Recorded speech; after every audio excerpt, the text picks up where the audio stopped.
Epístola del apóstol San Pablo a los Romanos. Romanos 11. Entonces, desde el versículo 11. Pero yo pregunto, ¿será que los israelitas al tropezar cayeron definitivamente? De ninguna manera. Al contrario, debido a su transgresión vino la salvación a los gentiles, a fin de provocarlos a celos.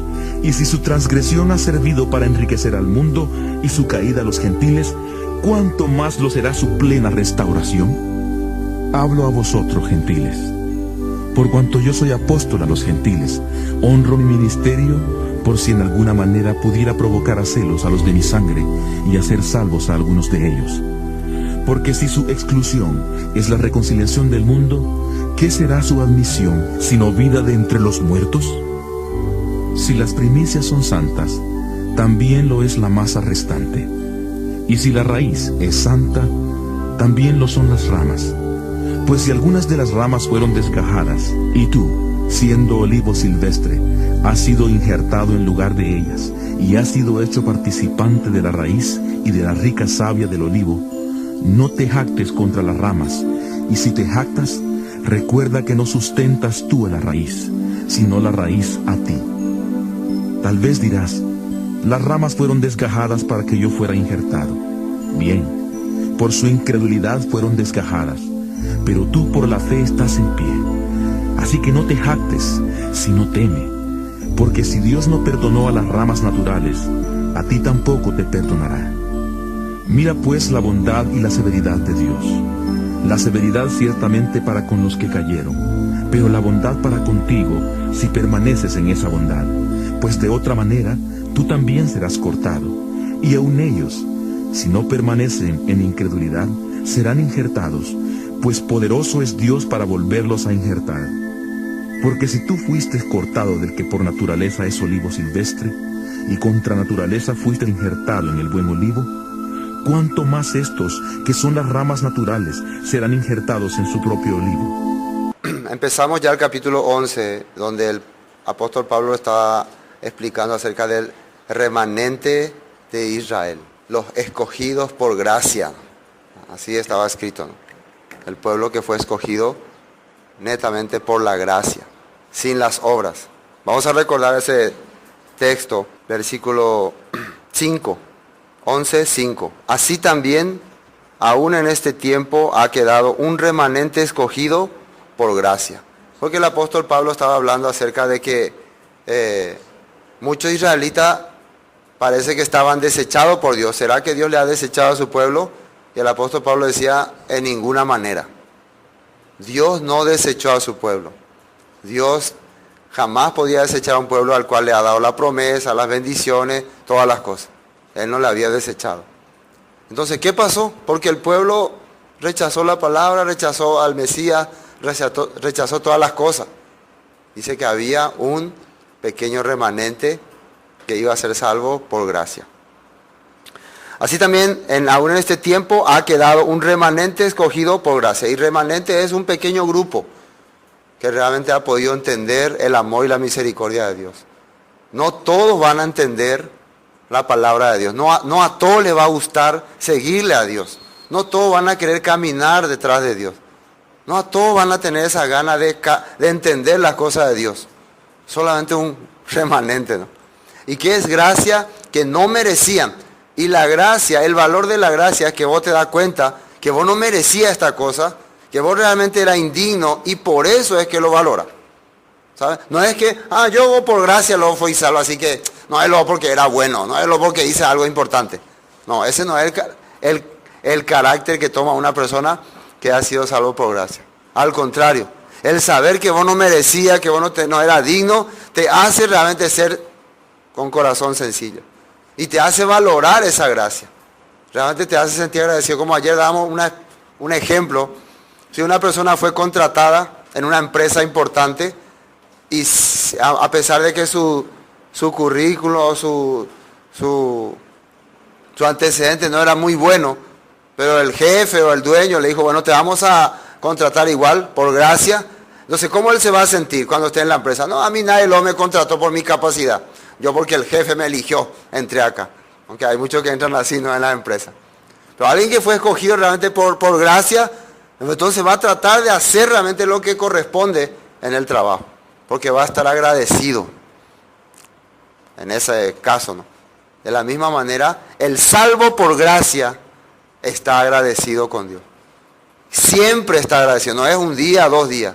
Ahora estoy agradecido, ahora no me interesa Dios y no estoy con mis problemas, que no quiero saber nada de Dios. No, ese no tiene ese corazón. Por eso Pablo dice, remanente. Así que no nos preocupemos si una gran cantidad no está aceptando a pesar de que ha escuchado. No nos preocupemos que por qué son tan pocos los que valoran, le interesa, le preocupa la palabra. ¿Por qué son tan pocos? Porque acá dice que ha quedado un remanente que ha sido salvo por gracia, que ha valorado esa gracia. Ayer habíamos visto este punto. Y también el rey David había dicho, y David dice, se ha vuelto, versículo 9, su convite en trampa y en red, en tropezadero y en tribulación. Se han oscurecido sus ojos para que no vean y agóbiales la espalda para siempre.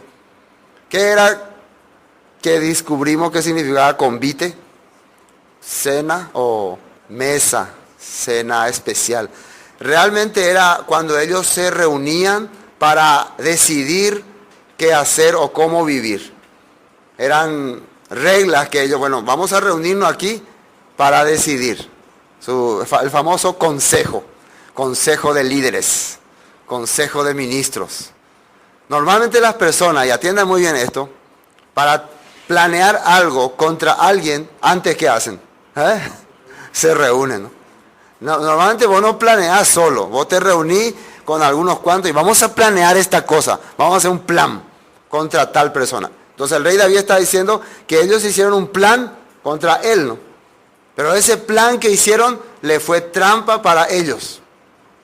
¿Me entienden, no? Y estaba haciendo asemejar de la misma forma que en el tiempo de Jesús, para atraparle o para encarcelarle, ellos hicieron una reunión secreta, a escondida, para supuestamente entregarle. Y sí, hicieron todas estas cosas, pero el resultado de todo lo malo que hicieron contra Jesús fue que cayó sobre ellos. Quedaron enceguecidos, no entendieron nada de lo que hacían. Fue para ellos caída, sus planes macabros. A eso se refería. Y precisamente la palabra convite también en hebreo se traducía en sulhan. Y vimos que los israelitas, los judíos, tienen un documento que se llama el Sulhan Arut, que son interpretaciones o estilos de vida para un judío. Hoy en día ellos confían mucho en eso. El cristianismo actual también tiene su Sulhan Arut, el cristianismo actual. Sí, porque el cristianismo actual también, para decidir algunas cosas, se reúnen. Ustedes saben que cuando van a expulsar a un miembro de la iglesia también se reúnen todos. Este hermano no está viviendo conforme a las reglas de la iglesia, no está siguiendo el Sulhan Arut de los decretos de los líderes, tenemos que expulsarle. Así ellos hacen. O este pastor está predicando ya saliendo de nuestra doctrina, está entrando ya a una doctrina antidenominacional, entonces ya lo expulsan. Hoy en día todas las congregaciones también ya tienen sus estatutos basados ya supuestamente en expresiones espirituales. O sea, Dios les reveló para dar esas órdenes, esas leyes. Por eso muchas veces, muchas congregaciones consideran sus decretos como que vienen de Dios. Si el siervo te dijo, eso es porque Dios te dijo. ¿Escuchaban este comentario? Eso Dios te está hablando entonces. Claro, muchas veces Dios puede usar a una persona para hablarte. Pero la mejor manera en que Dios te hable es a través de su escritura. Esa es la verdad. Amén. Bueno, esto estábamos viendo en la primera parte que vimos el capítulo 11. Ahora empezamos con el versículo 11. Digo pues, ¿han tropezado los de Israel para que cayesen? En ninguna manera. Pero por su transgresión vino la salvación a los gentiles para provocarles a celos. Entonces se pregunta el apóstol Pablo. Entonces, ¿tropezaron ellos para caer? O sea, sus propias leyes le hicieron caer a ellos. Sus propias leyes le hicieron caer para que quedaran fuera de la gracia, de la voluntad de Dios, de los pactos de Dios. No, dice. Pero su caída, ¿qué provocó? Provocó la salvación para los gentiles, dice. El que los judíos no hayan podido entender bien el mensaje que trajo Jesús para el pueblo, ¿qué logró para los gentiles? Que ellos puedan obtener ese mensaje. Porque ya que ellos han rechazado, ya que ellos han dicho, nosotros tenemos solamente un rey, que es César. Ellos rechazaban a Jesús, entonces ese mensaje de libertad, de esperanza, ¿hacia quién se fue? Hacia los gentiles. Pero es un poco diferente explicarle a los gentiles el mensaje de salvación. ¿Por qué? Los judíos estaban viviendo actualmente en su país, ellos estaban, según ellos, cumpliendo la ley de Dios, según ellos, haciendo lo que a Dios le agrada. Pero los gentiles ni siquiera se sentían parte del pueblo de Dios. Algunos tenían simpatía por la palabra de Dios, algunos tenían simpatía por el pueblo de Dios, pero otros ni entendían nada de las cosas de Israel. ¿Me entienden, no? Entonces, ¿qué ocurre acá? Que las personas que parece que sí saben, sí entienden y sí están viviendo conforme a la palabra, han caído, han tropezado, no han podido entender el mensaje. Pero las personas que solo tienen simpatía o son más o menos que van de lejos o no tienen ningún interés, han entendido, han podido lograr comprender. ¿Qué fue, qué podemos darnos cuenta que fue lo que interrumpió a los judíos el no poder entender el mensaje y qué es lo que hizo que los gentiles tan fácilmente hayan podido entender? ¿Qué habrá sido? ¿Qué creen? Que los judíos no solamente se basaban en la Biblia, sino en sus enseñanzas, en sus doctrinas, interpretaciones, enseñanza, Maseya Torah, Sulhan Arut, comentarios bíblicos, líderes antiguos, comentario de tal líder, tal líder, tal líder. Hay tantas cosas que tenían que no podían escuchar el mensaje de Jesús. Pero los gentiles no tenían nada de eso. Ellos realmente eran desechos. Ellos realmente necesitaban que alguien les hable y les dé esperanza. Entonces ellos podían con todo corazón escuchar la palabra porque no había otra cosa que habían recibido en sus corazones. Por eso ellos cuando escuchaban, directamente escuchaban el Evangelio de Dios y le llegaba a su corazón. Y la Biblia dice que el Evangelio tiene poder de Dios para salvación a todo aquel que cree, al judío primeramente y también al griego. Pero ¿por qué al judío no lo logró? En algunos judíos, muchos judíos obtuvieron la salvación, algunos judíos precisamente por su tradición. O sea que en este tiempo también, ¿quién creen ustedes que no va a poder entender el mensaje de Dios? La persona que está lleno de filosofía de hombre, interpretación humana, mensaje humano, no va a poder entender. ¿De qué está hablando ese pastor? No entiende yo estoy la Su forma de explicar la Biblia no se basa con la doctrina que yo tengo. Ese es gran problema. Bueno, versículo 12. Y si su transgresión, atiendan muy bien acá, la palabra transgresión nosotros ¿cómo entendemos? Transgresión es pecar,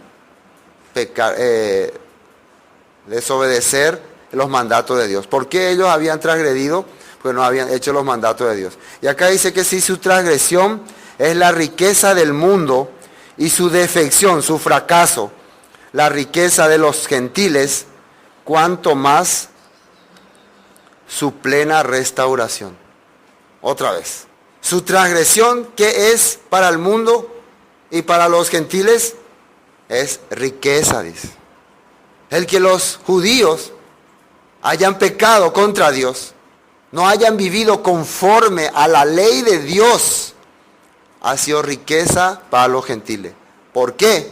Porque los gentiles, después de haber escuchado la palabra por medio de los apóstoles, ¿qué empezaron a hacer? Empezaron a vivir conforme a lo que la Biblia dice. Entonces ellos empezaron a obtener esa riqueza que ellos tenían, pero que ellos no lograron obtener por causa de su levadura, por causa de su convite, de su sulhan, por causa de todo lo que agregaron a la ley, ellos no pudieron obtener eso. ¿Me entienden o no? Entonces, Vos tenías algo valioso y lo contaminaste, pero otro grupo sacó lo que contaminaba y usó lo puro, fue rico, se enriqueció. Así simplemente. Entonces, ¿quiénes son los gentiles? Nosotros. ¿Cómo es que nosotros podemos ser enriquecidos por lo que los judíos no lo han logrado? Porque nosotros podemos aceptar sin contaminación, sin interpretaciones humanas. Entonces obtenemos la riqueza pura de la palabra. La palabra tiene su pureza total, nos da fortaleza. Amén. Otra vez. Y si su transgresión es la riqueza del mundo y su defección la riqueza de los gentiles, cuanto más su plena restauración. Y esta palabra restauración es muy importante que analicemos. ¿Qué es restaurar? ¿Qué es lo que se tiene que restaurar? Fíjense que acá dice, cuanto más su plena restauración. Si el que los judíos hayan fracasado, escúchenme bien, los israelitas fracasaron, ¿y eso qué logró para nosotros? La salvación. El que nosotros estemos ahora escuchando esta palabra fue porque ellos fracasaron. Porque ellos rechazaban al Mesías. Por eso nosotros ahora estamos escuchando, estamos entendiendo esta cosa. Ahora, si eso causó su fracaso, ¿qué será su restauración? ¿Pero para quién? Para nosotros. O sea, otra vez, vamos a retroceder. No me entendieron. Si el fracaso, atiéndame, si el fracaso de los judíos logró salvación para nosotros, riqueza para nosotros, fracaso de los judíos, ¿qué hará la restauración de los judíos? ¿Para quién? ¿Quién es el que está siendo bendecido acá? Nosotros. Entonces, si ellos fracasaron y recibimos grande bendición, ¿qué será si ellos se restauraran? ¿Vamos a ser maldecidos nosotros? No, sería mejor. Y acaba de explicar qué es lo que va a ocurrir. Cuando los judíos se han restaurado, el Mesías va a venir. ¿Saben? Los muertos van a levantarse. Israel va a estar restablecida. El reino de Dios se va a instalar. O sea que van a ocurrir cosas maravillosas. ¿Me entiendo o no? Entonces, pero el fracaso de Israel hizo que nosotros podamos entender el mensaje de Dios. ¿Y qué ocurriría con la restauración? La voluntad de Dios se cumpliría. Eso ocurriría. Entonces, imposible que nosotros podamos tener la mente de que Israel ya está fuera de combate. De que ustedes ya perdieron, ustedes ya pasó su oportunidad, ahora nosotros los gentiles oremos a la hermandad. No podemos tener ese concepto. Si ellos no son restaurados, la bendición total no va a llegar a los gentiles. Vamos a ver por qué. Por eso vamos a ver textos que hablan sobre la restauración y vamos a ver por qué tiene que ser restaurado el pueblo de Dios. Vamos a Isaías 61. Isaías 61. ¿Se acuerdan qué fue lo que los discípulos le preguntaban a Jesús cuando él iba a subir arriba? ¿Restaurarás a Israel en este tiempo? Así le preguntaban. ¿Qué es lo que ellos esperaban entonces? La restauración de Israel. ¿Pero qué faltaba? ¿Por qué Israel no podía ser restaurada en ese tiempo? ¿Qué faltaba? Nosotros faltábamos. ¿Me entiendes? Nosotros faltábamos, por eso no podía ser restaurada en ese tiempo. Ahora estamos ya nosotros, creo, ¿no? Estamos ya completando el grupo. Entonces ya es hora de restaurar a Israel. 61, versículo 4. Reedificarán las ruinas antiguas y levantarán los asolamientos primeros y restaurarán las ciudades arruinadas, los escombros de muchas generaciones. Y extranjeros apacentarán vuestras ovejas y los extraños verán los extraños serán vuestros labradores y vuestros viñadores. Esto es una palabra de profecía. Extranjeros van a ser los que van a venir a cuidar sus ovejas, van a estar ahí juntos trabajando con ustedes. Jeremías 15, ahí cerquita nomás. El profeta Isaías, ¿para quién escribía, por cierto? Para Israel. El profeta Jeremías, ¿para quién escribía? Para Israel. Entonces, cuando está hablando que serán restaurados sus ciudades y extranjeros vendrán a labrar sus tierras, está hablando para Israel. ¿Y quiénes serían estos extranjeros que iban a venir a ellos? Nosotros. Jeremías capítulo 15, versículo 19. Fíjense lo que dice acá. Por tanto, así ha dicho el Señor, si te convirtieres, yo te restauraré y delante de mí estarás, y si te entresacares, lo precioso de lo vil. Serán como mi boca, serán como mi boca. Conviértanse ellos a ti y tú no los conviertas a ellos. Y te pondré en este pueblo por muro fortificado de bronce. Pelearán contra ti, pero no te vencerán, porque yo estoy contigo para guardarte y para defenderte, dice el Señor. ¿Qué es lo que pide que hagan para restaurarle? Que se conviertan. ¿Se acuerdan qué es lo que Pedro decía ahí? Arrepentíos y convertíos, y vendrán tiempos de refrigerio. Así había dicho. Entonces, eso es lo que hoy en día está haciendo el pueblo, convirtiéndose, volviendo a Dios. Y ahora esto otra vez. ¿Para quién va dirigido esta carta? Exactamente este libro, para los judíos. Entonces, si nosotros ya estamos siendo restaurados, nosotros estamos volviendo a casa y ellos han sido excluidos, ahora ellos tienen que restaurarse. Y entonces todas las cosas volverán a su lugar. Vamos a ver un texto más. Nahum capítulo 2. Texto medio raro, pero importante. Nahum. Sigan nomás ustedes: Jeremías, Ezequiel, Daniel, Oseas, Amós, Jonás. Ahí está Nahum. Miqueas, ¿no? Miqueas. Y después está Nahum. Sigan nomás, sigan. Nahum capítulo 2. Estamos viendo quiénes son los que van a ser, que la Biblia habla que Israel va a ser restaurado en el tiempo postrero. ¿Y qué produciría su restauración? Gran bendición. Su caída produjo la salvación para los gentiles, su restauración producirá gran bendición. Nahum capítulo 2, versículo 2. Porque el Señor restaurará la gloria de Jacob como la gloria de Israel, porque saqueadores los saquearon y estropearon sus mugrones. El Señor restaurará, una vez más, la gloria de Israel. Zacarías 9:12. Sigan nomás ahí. Sigan adelante. Está el libro de Zacarías 9:12. Sigan hacia adelante. Dice 9:12. Volveos a la fortaleza, oh prisioneros de esperanza. Hoy también os anuncio que os restauraré el doble. Y acá habla sobre el futuro rey de Sión, que va a venir y va a restaurar todas las cosas. Ese es el contexto de este libro. Ahora vamos al Nuevo Testamento. Hechos capítulo 1. Hechos capítulo 1. Esto es cuando ya Jesús iba a ascender. Esto es lo que le estaba comentando hace rato. Él ya va a ascender y los discípulos le preguntan: un momento, pero ¿qué pasa? Ya te moriste, resucitaste, está bien, todo ya está bien, pero falta algo. ¿Qué es lo que esperaban ellos que haga Jesús?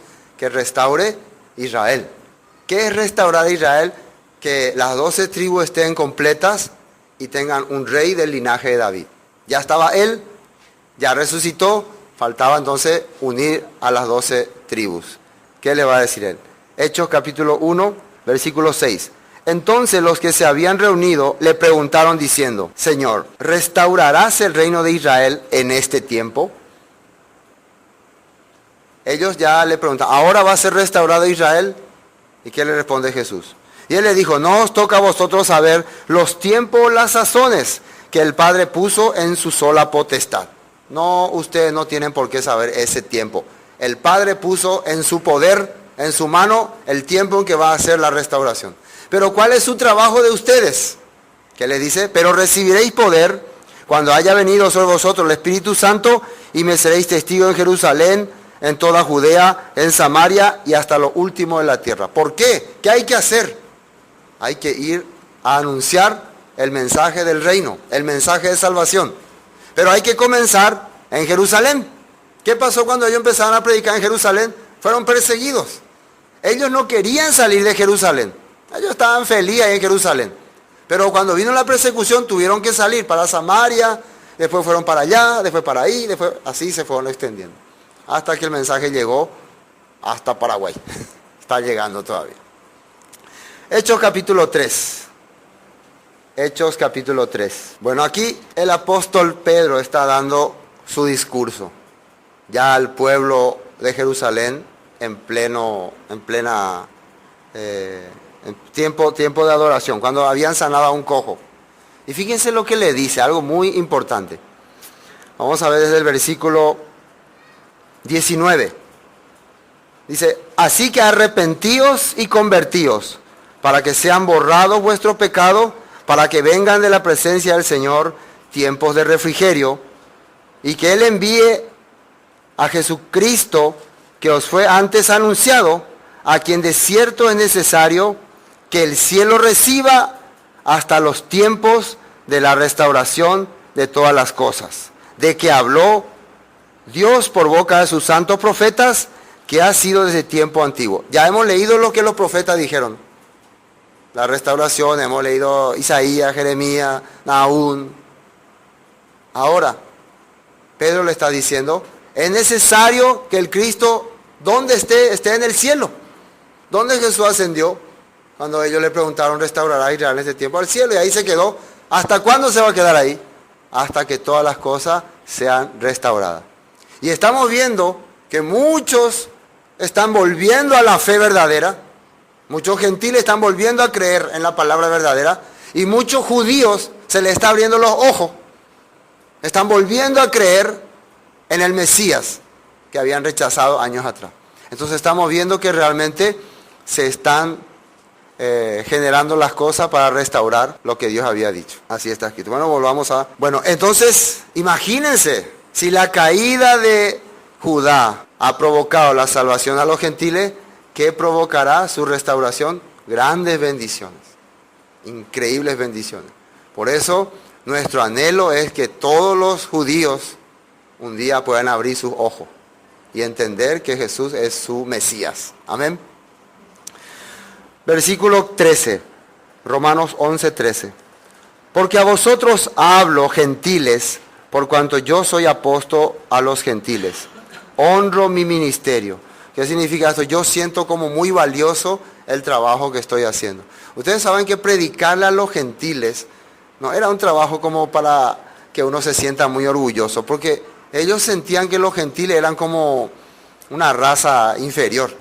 Inclusive por eso le menospreciaban mucho a Pablo, porque él andaba con gentiles, comía con gentiles, era como, ay, vos te juntás con la chusma, algo así. ¿Se acuerdan que cuando Jesús comía con los samaritanos, con los pecadores, le menospreciaban? También a Pablo, por predicar, por compartir con los gentiles, le sentían como poco. Pero él, ¿cómo sentía haciendo este trabajo? Honroso. Yo honro este trabajo, yo estoy contento con este trabajo, estoy feliz con el trabajo que Dios me dio. El predicar a esta gente que aparentemente para ustedes son animales, pero son escogidos por Dios. Son personas que realmente tienen el mismo espíritu. Él veía cosas maravillosas a través de los gentiles. Inclusive veía más fe en ellos que en los judíos. Veía más corazón de servir a Dios en ellos que en los propios judíos. Por eso es muy importante nunca tener en poco a otra persona porque no conoce muy bien la Biblia o no nació en cuna cristiana, como dicen algunos. No hay que tener menosprecio a la persona porque no conoce demasiado. Porque si conoce un día, va a servir mucho mejor tal vez que nosotros.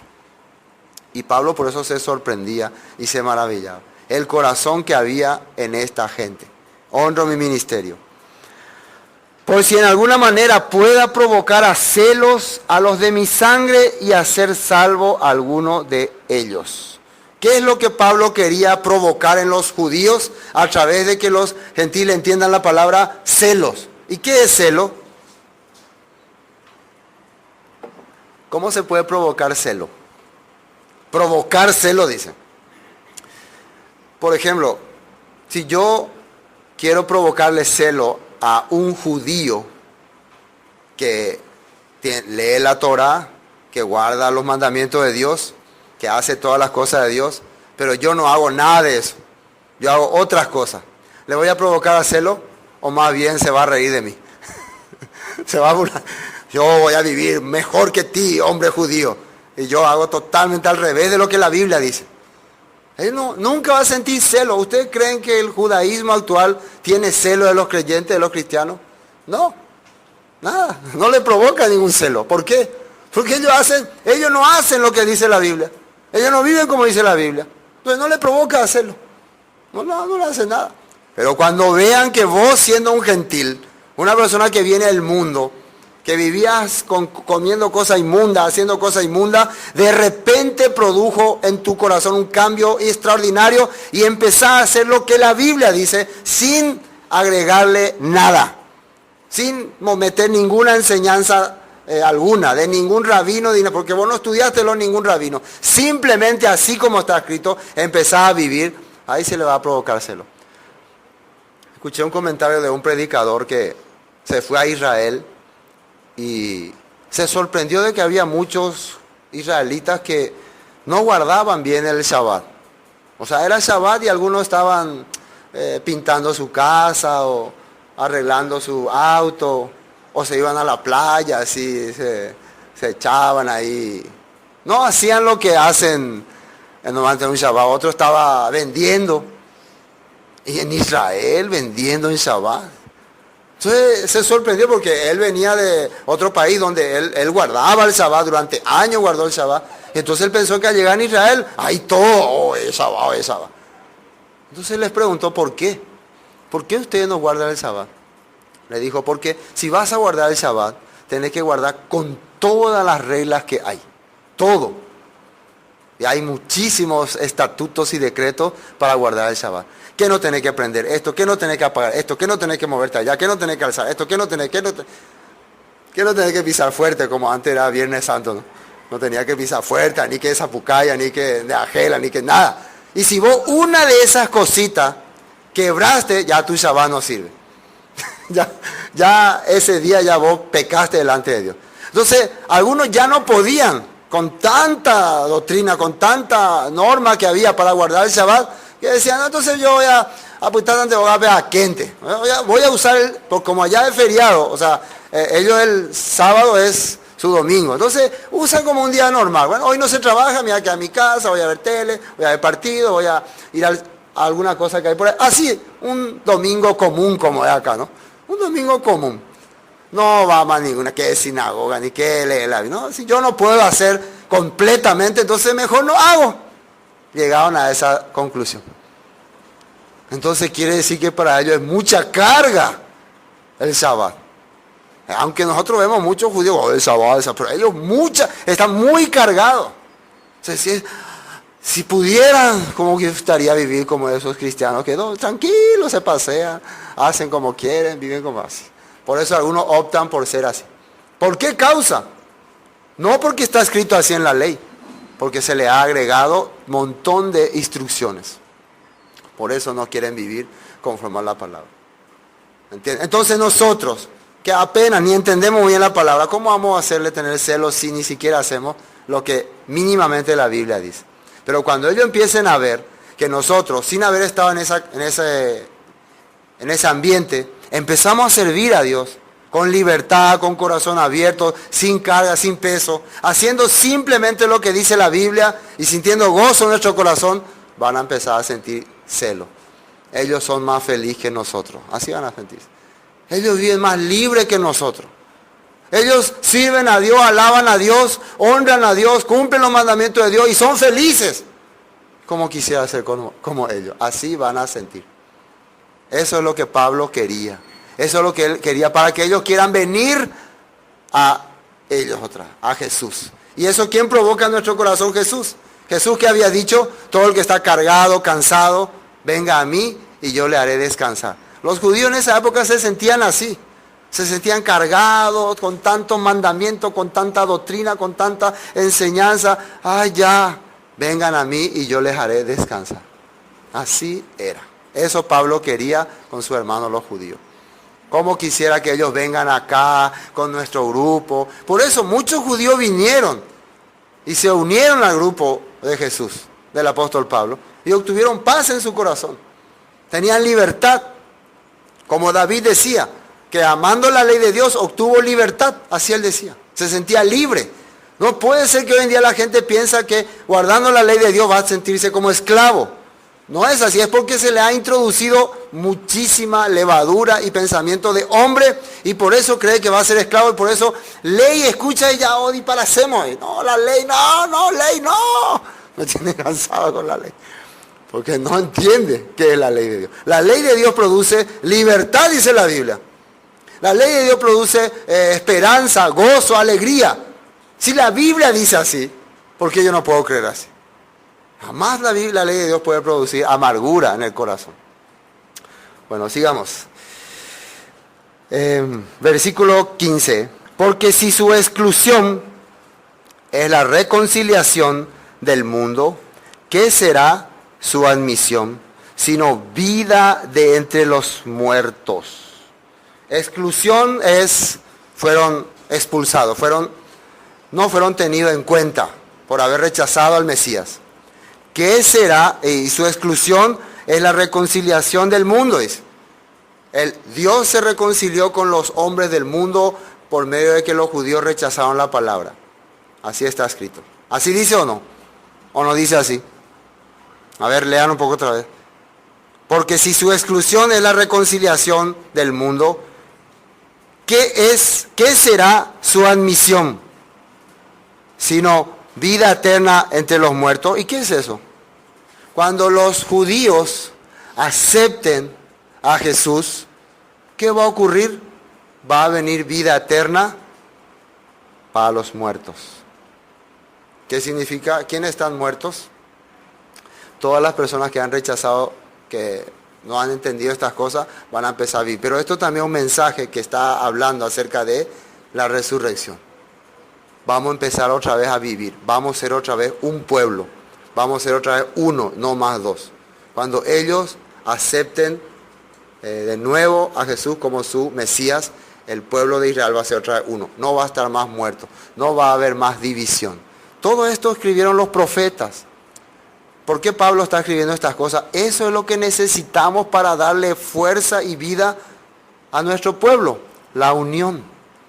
Entonces los que han muerto en pecado, los que han creído la palabra de Dios, van a volver a vivir. Sigamos. Si las primicias son santas, versículo 16, también lo es la masa restante. Y si la raíz es santa, también lo son las ramas. ¿Qué es?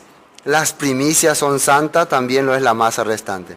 Si vos preparaste una masa buena, especial, hiciste algunas cositas de él y sobró un pedacito, pero si esa masa era buena, lo que sobró, ¿cómo es también?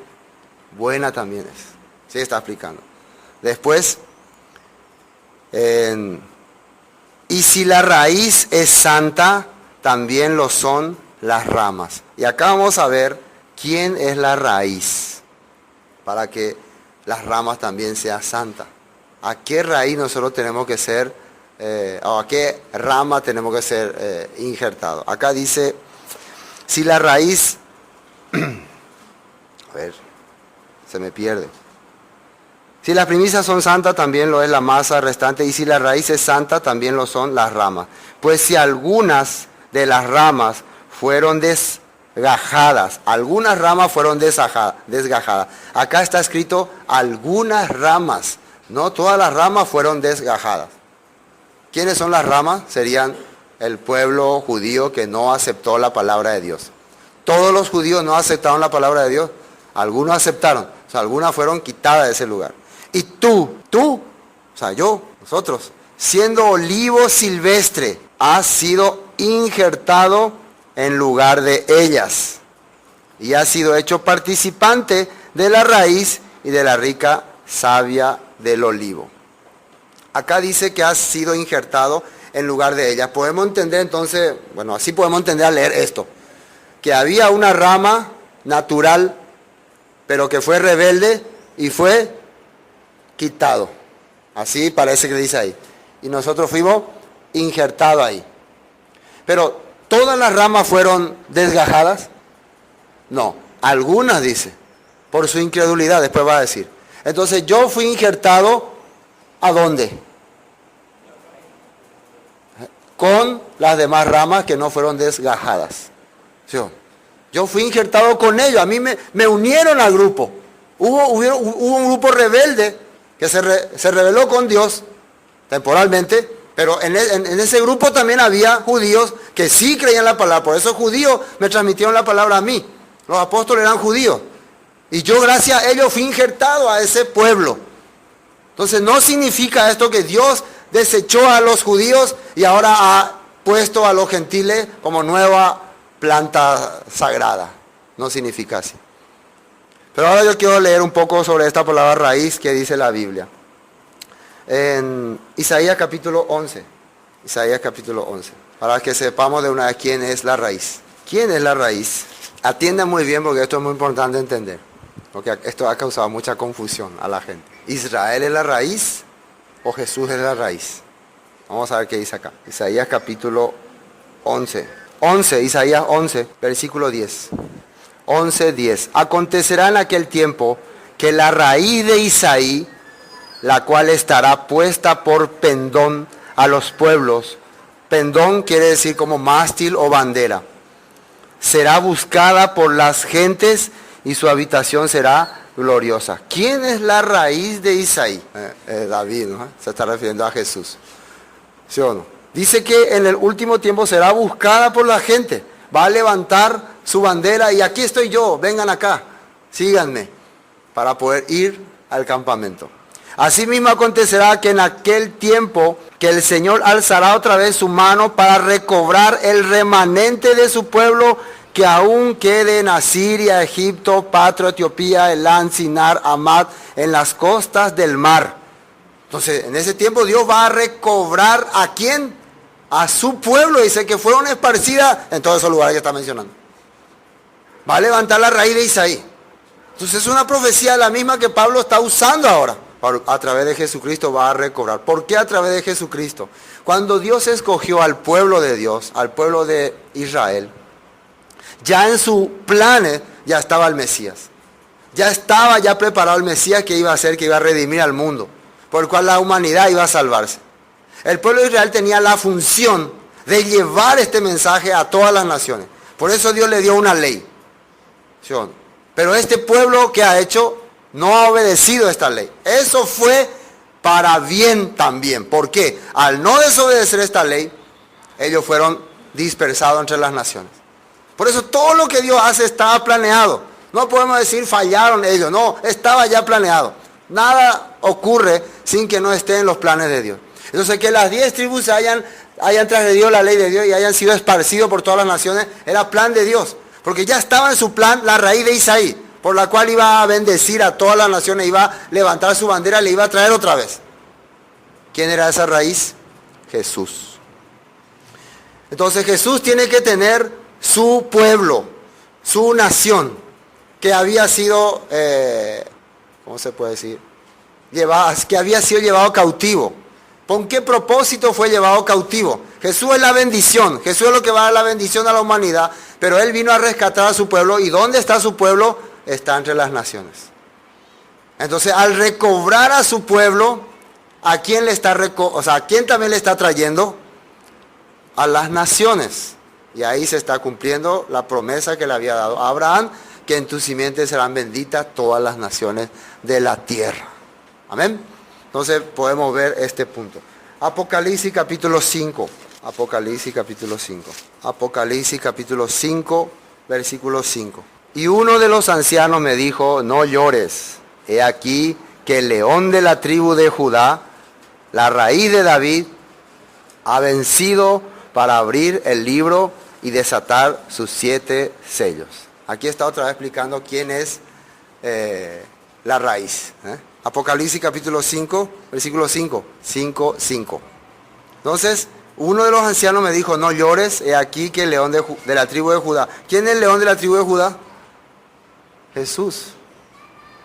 La raíz de David ha vencido para abrir el libro y desatar su sello. Aquí en Apocalipsis mismo, 22, capítulo 22, versículo 16. Aquí estamos confirmando entonces quién es la raíz. Yo Jesús he enviado mi ángel para daros testimonio de estas cosas en las iglesias.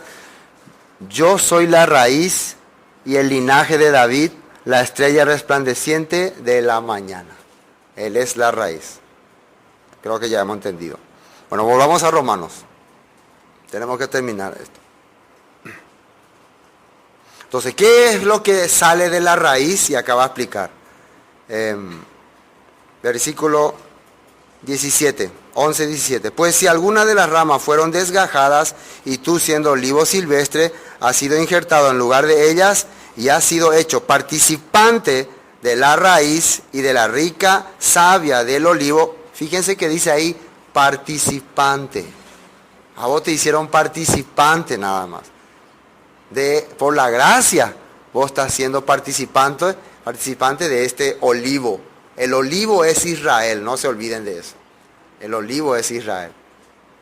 La raíz que sustenta a Israel es el Mesías, es el Cristo, es Jesús, esa es su raíz. ¿Y qué es lo que sale de la raíz? Dice 17, ¿no? Pues si alguna de las ramas fueron desgajadas y tú siendo olivo silvestre, has sido injertado en lugar de ella y has sido hecho participante de la raíz y de la rica savia del olivo. ¿Qué es savia? Savia. Son aguas, minerales y algunas cosas que tiene la planta. ¿Está bien? ¿Dije bien? Son las vitaminas que sale de la raíz para nutrir a todas las plantas. Entonces por eso vemos que están bien verdes las hojas, las ramas. Entonces, ¿qué sería la savia que sale de la raíz si es Jesús? ¿Cuál sería su savia que hace que nosotros podamos andar vivos y verdes? La palabra. Mi palabra son espíritu y son verdad. Sí, ¿recuerdan que dijo David en Salmo 1?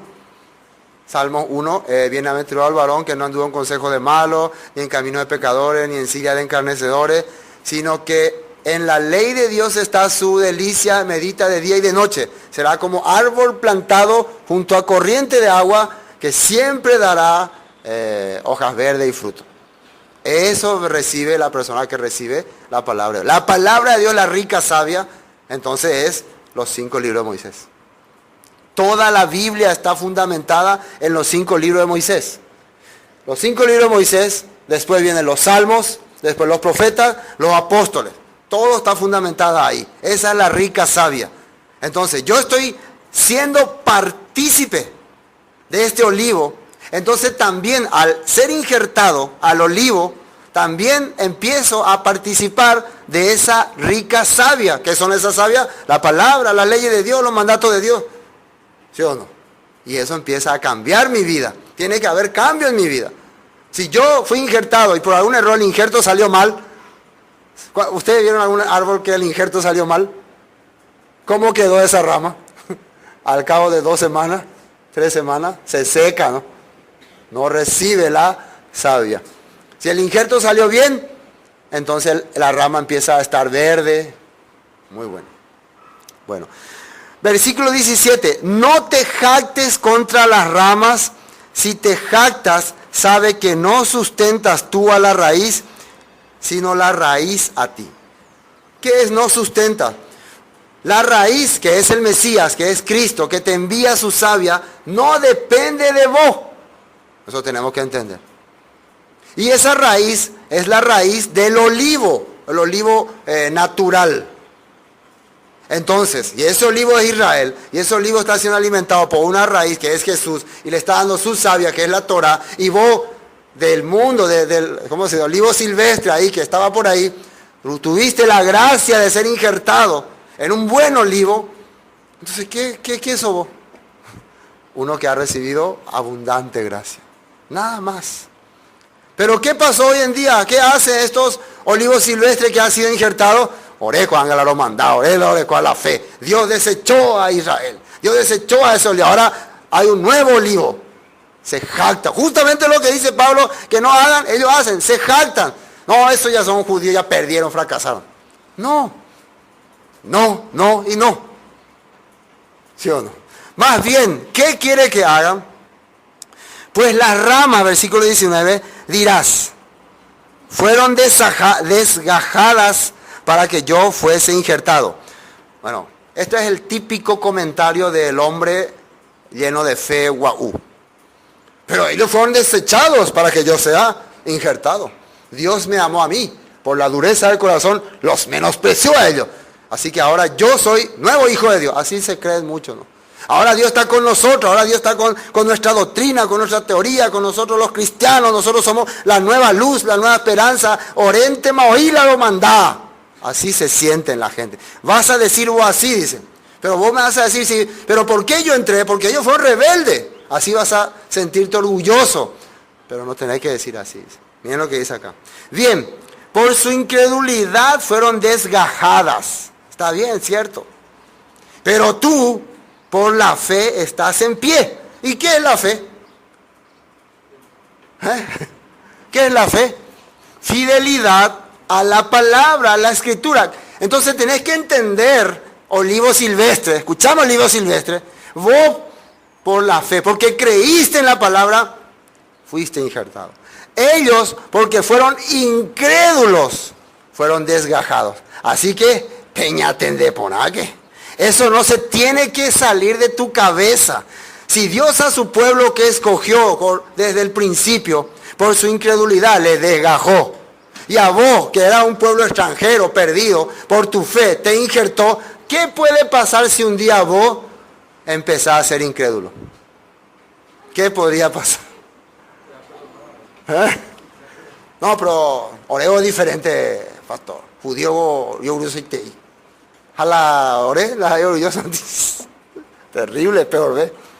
Miren lo que dice acá. Bien, por su incredulidad fueron desgajadas, pero tú por la fe estás en pie. No te ensoberbezcas, sino teme, dice. Teme, hoy en día se nos ha enseñado que no, uno tiene que tener temor, no, ya creyente, maná, ya estamos, ya listos por la fe, no se acabó todo eso, temor, Dios. Pablo está diciendo, si vos recibiste tan grande bendición de ser participante del olivo natural, olivo verdadero, no sea orgulloso por eso, más bien teme, tené temor. Porque si Dios no perdonó, versículo 21, a las ramas naturales, a mí sí me perdonará. Así está escrito. Si Dios no perdonó a las ramas naturales, pero a mí sí me va a perdonar. ¿Por qué? Porque yo tengo la fe, porque yo soy... Sí, por eso tenés que saber cuál fue el problema de las ramas naturales. Hoy en día los cristianos no quieren saber cuál era el problema. No quieren saber por qué Dios desechó en aquella vez a su pueblo. No quieren entender. Solamente tienen la fe y no, pepe, oré a la iglesia, domingo, sábado, vean. Y vamos a ver qué pasó. Quiero ver Hebreos capítulo 3. Esto es lo triste con muchas personas. Esta palabra temor ha salido de su corazón. Por eso han llegado a ser tan soberbios que pasó ya el límite. Hebreos capítulo 3. Miren lo que dice el versículo 12. 3:12. Mirad, hermanos. ¿A quién le está hablando? Hermanos. Mirad, hermanos. No, mirad, pecadores. Mirad, hijos de Satanás. No está hablando así. Mirad, hermanos. Que no haya 3:12, ¿no? 3:12, Hebreos. En ninguno de vosotros corazón malo de incredulidad para apartarse del Dios vivo.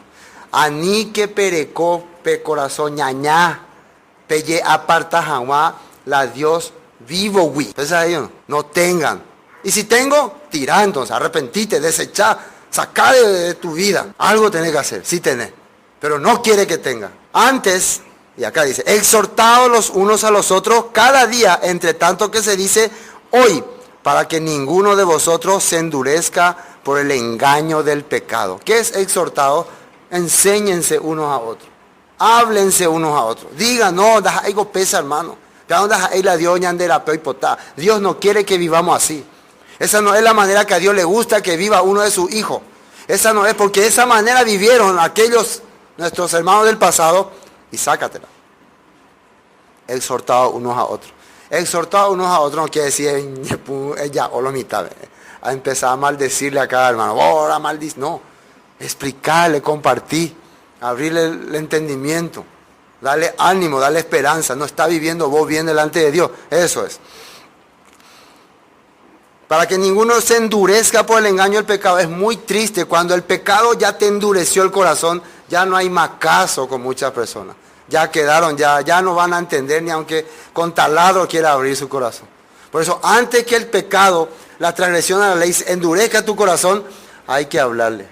Todavía tenés tiempo, todavía podés salir de ese camino. Después, porque somos hechos participantes de Cristo, acá escuchen muy bien, Cristo es la raíz, somos hechos participantes con tal que retengamos firme hasta el fin nuestra confianza del principio. Entre tanto que se dice, si oyeres hoy su voz, no endurezcáis vuestros corazones como en la provocación. Somos hechos participantes con tal. Ese con tal no le gusta escuchar a la gente. No, ya jamás. ¿Cuál la ley lleva? Estoy leyendo Hebreos.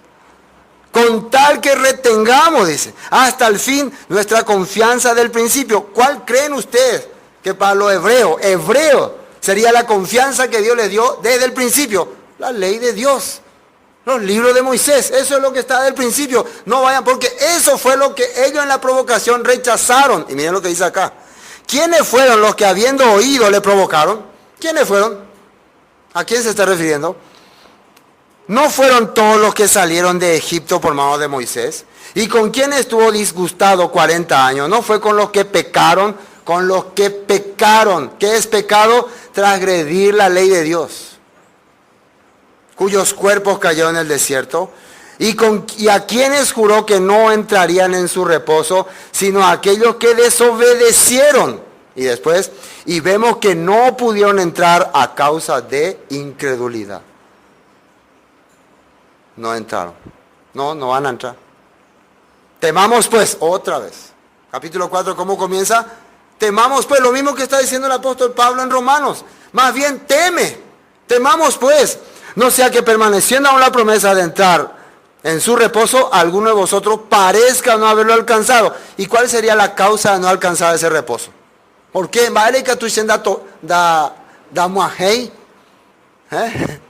Da muajei, pues dije bien. ¿Qué puede ser que haga que yo no llegue a ese reposo? No, pastor, yo ya tengo el sello como la vaca. ¿Viste que en la vaca se le sella? Pedazo Emma. Chella le como a ver ahí la sello por mi nalga. Salvo. ¿Hay otro? ¿Quién quiere el sello de salvo? ¿Así es? No. Acá no dice así. Acá dice que hay algo que impedía. Que aunque Dios le sacó de Egipto, aunque Dios le sacó del mundo, aunque Dios le sacó del poder faraón, no pudieron entrar en la tierra prometida. ¿Qué es? Porque también a nosotros se nos ha anunciado la buena nueva como a ellos. ¿Qué es la buena nueva? El Evangelio. A ellos se les anunció la buena nueva. La promesa de un reino, las leyes dadas por Moisés, las ordenanzas para vivir, para no practicar las atrocidades que tenía ese pueblo. No sean partícipes de las costumbres de estas naciones. Así dijo Moisés. No vayan a adivinación, no vayan a fornicación, a agoreros y magos y etcétera, etcétera. Todo eso estaba en la ley. Pero ellos, al contrario, hicieron todas esas cosas. Hoy en día el mundo también celebra fiestas que honran a los demonios, hacen cosas que alaban a los demonios, pero en la boca dicen que alaban a Dios. Pero su corazón está lejos. Amar de corazón y amar de boca es diferente, ¿no? ¿Saben eso? Amar de corazón. Amar de corazón es que vos haces lo que le gusta a la persona. Amar de boca es, sí, te quiero mucho, pero hace otra cosa. ¿Escucharon ese tipo de amor? Otra cosa y te oye, pues. Y te amo, pero el comportamiento, nada que desear. Entonces, porque también a nosotros se nos ha anunciado la buena nueva como a ellos, pero no les aprovechó el oír la palabra por no ir acompañada de fe en la que la oyeron. Necesitamos la fe. Bueno, terminemos Romanos. Versículo 22. Mira pues la bondad y la severidad de Dios. La severidad ciertamente para con los que cayeron. ¿Qué quiere decir? Dios fue estricto, fue tajante, fue duro con los que transgredieron su ley. Entonces, eso quiere que observe. Atendé bien. ¿Por qué fue tan duro con esos que cayeron? Eso vos tenés que investigar. Mira pues la bondad y la severidad, dice, de Dios. La severidad ciertamente con los que cayeron. Pero la bondad para contigo. Fíjate que Dios fue muy severo con ellos, pero contigo fue bondadoso. Te abrió todas las puertas. ¿Y qué dice más ahí? Si permaneces en esa bondad. ¿Qué quiere decir? Si aceptas su bondad. Si aceptas que Él quiere sacarte de la suciedad para hacerte una buena persona, para hacerte parte de su pueblo, para que vivas con Él, para que camines con Él. Pero cuando vos no aceptas su bondad, cuando no te interesa sus cosas, no, se no se interesa la dio diligencia mía. Si permaneces en esa bondad, pues de otra manera tú también serás cortado. Acá está escrito así. ¿Por qué será cortado? porque algo no funcionó muy bien. No es porque esta persona recibió a Cristo, la salvación, tenía todo el gozo y la felicidad y un día se equivocó algo y Dios le cortó ya. ¿Ustedes creen que es por eso? No. Esta persona menospreció a Dios, rechazó a Dios, menospreció todo lo que se trata de la palabra. Amó al mundo más que a Dios, a pesar de que Dios ha hecho todo por él. A pesar de que entregó a su Hijo para que muera en la cruz, derrame su sangre, para que limpie todo su pecado y sea participante del olivo natural de la rica savia, pero él, no me importa. Él prefirió servirle a Egipto, a los becerros de oro, al mundo, entonces no entraron, fueron cortados. Así simplemente. O sea que no nos confiemos demasiado. No nos confiemos, no nos hagamos arrogantes ni altaneros. Yo rechazo las cosas de Dios, Dios me rechaza también. Así está escrito. Y aún ellos, si no permanecieren en incredulidad, serán injertados, pues poderoso es Dios para volverlos a injertar. Cuando este pueblo judío, que Dios le endureció para darte la salvación a vos, abran su corazón, Dios le va a injertar otra vez. Así que no le menosprecie. Es feo menospreciar al pueblo de Dios. Es horrible decir estos judíos de pit, pit, pit, pit. Estos judíos que se vayan a la tit, tit, tit. No, es feo, es horrible. Por más que tal vez ellos no estén creyendo en el Mesías, ellos son pueblo de Dios. Dios los ha escogido. Y a través de ellos llegó la bendición a nosotros. Eso es la verdad. La salvación viene de los judíos. Jesús le dijo a la samaritana: ustedes adoran lo que no saben. Nosotros adoramos lo que sabemos. Sí, la verdad. Porque si fuiste cortado del que por naturaleza es olivo silvestre y contra naturaleza fuiste injertado en el buen olivo, cuanto más estos que son ramas naturales serán injertados en su propio olivo. Si vos que eras una persona perdida, que no entendía nada de Dios, ni ley, ni Torah, ni fiestas bíblicas, ni heredia, te oí. Pero un día Dios te trajo algo fuera de lo normal y te puso ahí, te hizo participar de su rica savia. Cuanto más estos que ya tienen conocimiento de todas estas cosas, que solamente le falta creer en el Mesías más. Antes va a faltar eso. No van a poder volver a injertarse. Así está hablando. Así que jamás menospreciemos a ninguno, porque